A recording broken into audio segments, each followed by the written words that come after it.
अभी तक गर्वित और प्रीतम की टांग खींचने में लगे हुए थे, उन्होंने भी उस आदमी की तारीफ करना शुरू कर दिया था। हाँ यार, एक आदमी को कैसा होना चाहिए, हमारे नए एडमिन जैसा होना चाहिए। जब एडमिन की तारीफ में ये सब कमेंट आने लगे तो आकाश अपने आप ही शांत हो गया था और थोड़ी देर में उसने चैट रूम भी छोड़ दिया। जैसे ही उसके गायब होने का नोटिफिकेशन चैट रूम में आया तो गर्वित समेत सारे लोग उसके ऊपर हंसने लगे। अंजलि, ये चैट रूम का एडमिन कौन है? तभी अंजलि के पीछे से एक आवाज आई। हेलो गाइस, ये मेरी फ्रेंड और मेरी रूम पार्टनर डिंपल है। मुझे तो लगता है कि ये मुझसे भी ज्यादा सुंदर है। वैसे मैंने इसकी लाइव का लिंक कमेंट सेक्शन में डाल दिया है, आप जा सकते हैं वहां। अंजलि ने डिंपल का इंट्रोडक्शन करवाते हुए कहा।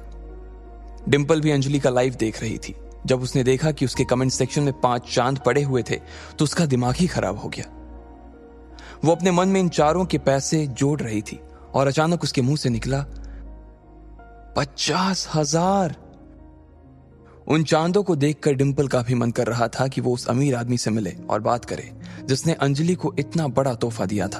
अंजलि, तुमने मेरे सवालों का जवाब नहीं दिया यार। मैं पूछ रही हूं ये आदमी कौन है? यार, पता तो मुझे भी नहीं है ये कौन है। नाम तो मुझे भी नहीं मालूम है और देखने से भी ऐसा ही लग रहा है कि ये सर मेरे लाइफ पर आज पहली दफा आए हैं। सर, आप सच में ही बहुत ही कूल हो। मैं तो आपकी फैन हो गई। आपने मेरी दोस्त अंजलि को 5 चांद दे दिए। ये तो सच में बहुत कूल है। वैसे मैं आपको बताना चाह रही थी कि मैं भी अपना खुद का लाइफ शुरू करने की सोच रही थी, तो क्या आप मेरे भी लाइफ से जुड़ेंगे? डिंपल, अंजलि ने कहा और उसे गुस्से में देखने लगी।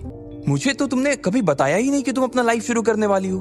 अगर तुमने शुरू कर भी दिया हो तो तुम्हें क्या लगता है कि तुम मेरे इस चांद को मुझसे छीन लोगी?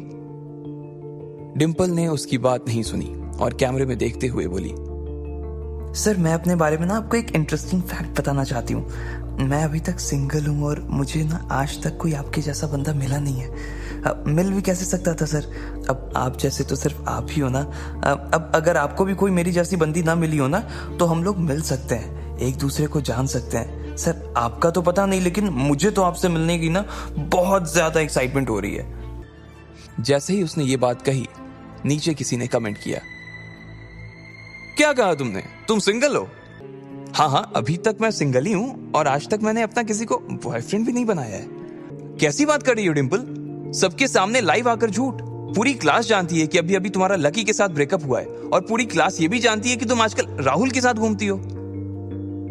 अरे तुम भी क्या बोल देती हो अंजलि? मैं और राहुल तो बस अच्छे दोस्त हैं यार, और इसके अलावा और कुछ भी नहीं। हम सिर्फ साथ में हैंग आउट करते हैं। और जहां तक बात रही लकी की, तो वो तो बेचारा इतना गरीब है। मैं तो सिर्फ उसकी पढ़ाई में हेल्प करती थी। कभी उसे कोई टॉपिक समझा देती तो कभी उसके नोट्स लिखवा देती थी। सर, अगर आप वैसे डिंपल के बारे में और भी कुछ जानना चाहते हो तो मुझे भी। इससे पहले कि अंजलि आगे कुछ कह पाती, उसने देखा कि एडमिन चैट रूम छोड़कर चला गया था। उसे जाते हुए देखते ही डिंपल और अंजलि का मुंह उतर गया। इधर लकी ने अपना फोन बंद कर दिया और आंखें बंद करके अमित के पलंग पे लेट गया। ये सब सोचते हुए लकी को कब अमित के बिस्तर पर नींद आ गई उसे पता ही नहीं चला। अगले दिन जब उसके बाकी दोस्त क्लास के बाद अपने कमरे पर आ रहे थे तो वो सब लकी को भी अपने साथ ही ले आए थे। मेरी वार्डन से बात हो गई है, उसने कहा है कि तुम जब चाहो तब फिर से शिफ्ट कर सकते हो, इसलिए हम आज ही तुम्हारा कमरा खाली करके सारा सामान यहाँ से ले जाएंगे। अमित को भी कोई दिक्कत नहीं है, उसने भी हाँ कर दी है। प्रीतम ने कहा। लकी का भी उस कमरे में अकेले मन नहीं लग रहा था, इसलिए उसने भी हाँ कर दी थी कि इतने में अमित आ गया। जैसे ही वो कमरे में घुसा तो सबने उसकी उतरी हुई शक्ल देखी। वो बहुत उदास नजर आ रहा था। क्या हुआ भाई? लकी ने पूछा। कोयल को कुछ हो गया है, और कहते ही उसने अपनी गर्दन नीचे झुका ली। बाकी तीनों लोग घबराई हुई नजरों से उसे देख रहे थे। पर हुआ क्या भाई? कोयल ठीक है? लकी ने उसके पास लगी कुर्सी पर बैठते हुए कहा। तुम्हें मालूम है, कल जब कोयल बिना लंच किए ही उठकर चली गई थी तो वो उस लड़के से टकरा गई थी, याद है? फिर उन दोनों के बीच कहासुनी हो गई और फिर हम लोग बीच में ही कूद गए थे। बाद में कोयल ने वहां से निकलकर पुलिस में उसकी शिकायत भी कर दी थी, लेकिन मुझे आज मालूम पड़ा कि वो आदमी कौन था। कौन था? वो मोहित रायजादा था। उसके पिता लायन ग्रुप ऑफ कंपनीज के मालिक हैं और वो लायन ग्रुप का आने वाला सीईओ है। Lion group? भाई, लायन ग्रुप तो दिल्ली की 10 सबसे बड़ी फर्मों में आता है ना। अरे यार, कोयल ने कितनी बड़ी मुसीबत ले ली है।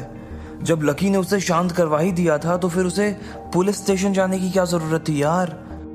हाँ, लेकिन कोयल भी तो किसी बड़े परिवार की बेटी है ना भाई उसके पिता का अकाउंट अगर न्यू सिटी बैंक में है तो वो भी तो पावरफुल होगी ना, लकी ने कहा।